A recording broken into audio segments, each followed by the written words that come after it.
उन दिनों प्रचंड गर्मी पड़ रही थी। वैशाख का महीना, लू के थपेड़े बाहर भी निकलने नहीं दे रहे थे। फसल के नाम पर सिवान में गन्ना ही दिख रहा था और उन दिनों गन्ने की सूखती फसल को बचाने के लिए किसान जी जान लगाए थे। हर तरफ डीजल इंजनों की गूंज और अवैध बिजली के मोटरों की सूं सूं की आवाज सुनाई पड़ रही थी। मैं अपना गन्ने का खेत देख रहा था। फसल पानी मांग रही थी। सिंचाई के लिए मुझे एक लेबर चाहिए था, सो उसी की तलाश में मैं गांव में घूमने लगा। आज से 10 साल पहले तक गांव में मजदूरों की कमी नहीं थी, लेकिन समय बदला और गांवों से पलायन शुरू हुआ। खेती अलाभकारी सिद्ध हो रही थी, न जीने देती थी, न मरने देती थी। मेरे गांव में अब बूढ़े स्त्रियां और छोटे बच्चे ही दिखते थे, या वे लोग जो किसी कारण बाहर नहीं निकल सकते थे और इन्हीं बचे खुचे लोगों के बल पर अभिजात्य वर्ग की खेती निर्भर थी। इन लोगों को अपनी तरफ खींचने के लिए इस वर्ग के लोग साम, दाम, दंड, भेद, हर प्रकार की नीति अपनाते थे। मैं असंभव से दिखते काम के लिए गांव में मजदूर की तलाश में घूम रहा था। तभी मुझे राम अवतार दिखा और मैंने मुस्कुराकर उसका हाल चाल पूछा तो वो सशंकित होकर मुझे देखने लगा। उसकी माँ भी पास ही खड़ी थी। मैंने कहा, का हाल है अवतारे? ठीक है बाबू, वो बोला। तभी उसकी माँ उससे बोली, जौन बना है खाए काहे नाही लेत? वो बोला, का खाए लेई। मैंने पूछा, का बात है अवतारे, खाना काहे नहीं खाते? का बताई बाबू, गेहूं है नहीं, बिना रोटी के खाए नहीं जाते। रोज रोज मछली खात खात हमार जी उब गया। वो बोला, कोटा से गेहूं नहीं मिला? मैंने पूछा, नहीं बाबू। वो बोला, काहे? मैंने पूछा, सब प्रधान और कोटेदार जाने काहे नहीं मिला? वो वितृष्णा भरे स्वर से बोला, अच्छा चलो, हम तुम्हें गेहूं देते हैं। मैं बोला।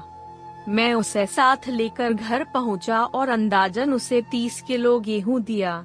उस समय 30 किलो गेहूं का बाजार मूल्य लगभग 500 रुपये था। उसे गेहूं देकर मैं बोला, अवतारे, एक छोटा सा काम है। वो प्रश्न सूचक आँखों से मुझे देखने लगा तो मैंने कहा, हमार गन्ना सिंचवाए दो। वो सहर्ष तैयार हुआ और अगले दिन खेत सींचा गया।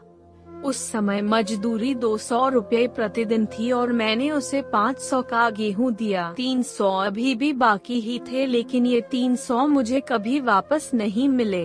न मैंने उससे मांगा और न उसने दिया और न ही फिर मजदूरी के लिए वो मिला। एक बार मिला भी तो पूरी मजदूरी नकद ली। अभी 3 महीने पहले की बात है। रात के 12 बज रहे थे। बिजली की कटौती चल रही थी। रात में अक्सर बिजली नहीं रहती थी, न ही उसके आने जाने का कोई शेड्यूल ही था।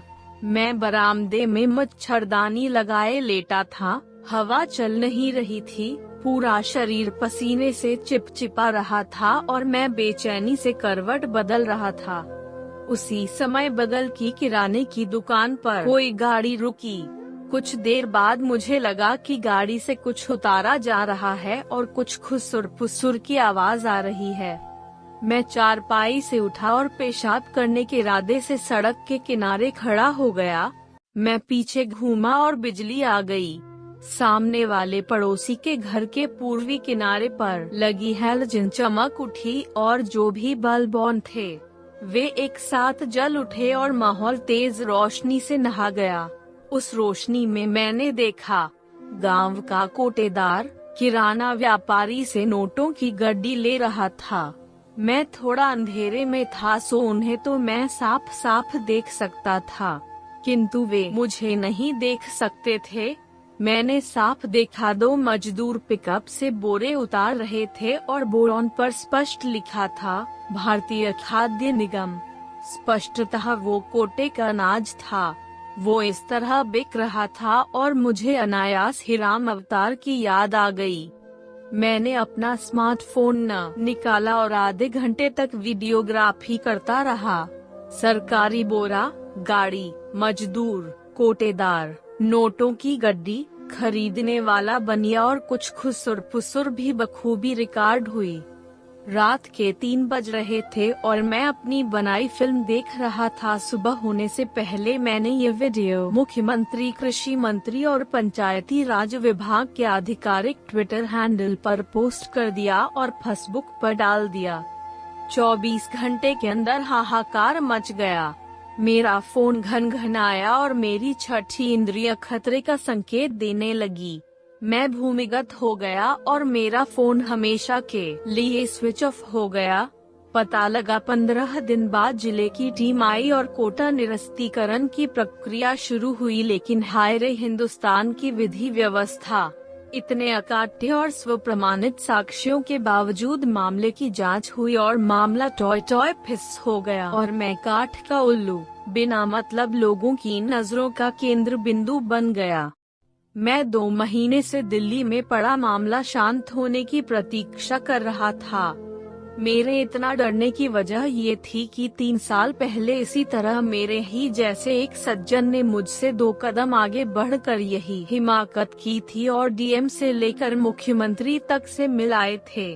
कोटेदार और प्रधान का तो कुछ नहीं बिगड़ा, लेकिन कुछ दिन बाद एक रोड एक्सीडेंट में वे व्हिसिल ब्लोअर सज्जन मारे गए। सबको पता था कि ये एक्सीडेंट संयोग नहीं था, लेकिन कौन अपनी जुबान खोलता। खैर, मामला ठंडा हुआ। मैं घर लौटा और जानबूझकर अगले ही दिन कोटेदार के घर पहुंचा। उन्होंने पूरी कूटनीति का परिचय देते हुए मेरा स्वागत किया।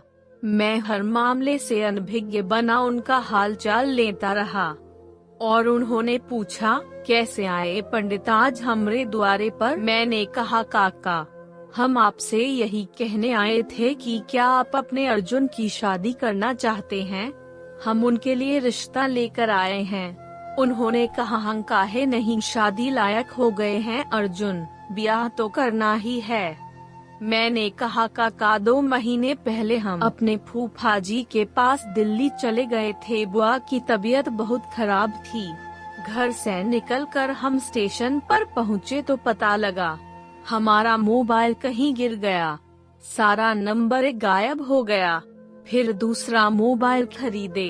1 सप्ताह पहले हमारे नाहरगंज वाले दूर के रिश्तेदार हैं दिल्ली में हमसे मिले और अपनी लड़की की शादी की बात कहे। काका, हमको तुरंत अर्जुन याद आ गए। आपका नंबर हमारे पास था नहीं तो हम आपसे सीधे बात करवा देते। अब बताओ आप। वे बोले, पंडित आप सब जानते हो, ये बताओ लड़की का करती है? मैं बोला, मास्टराइन है काका, वह सरकारी स्कूल की। वे बोले, वाह, तब तो हम फ्री में शादी कर लेंगे। बाराती का स्वागत ठीक से कर दें बस।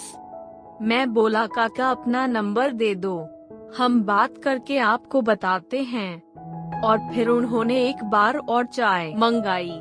इस बार चाय के साथ नमकीन, समोसा, मिठाई और फल भी था। मैं निश्चिंत था, चलो जान बची तो लाखों पाए। अब चाहे कोटेदार कोटे का गेहूं बेचे या चावल, प्रधान सारा बजट चाहे खुद ही हजम कर जाए। अब हम न कभी वीडियो बनाएंगे और न ही कोई शिकायत करेंगे।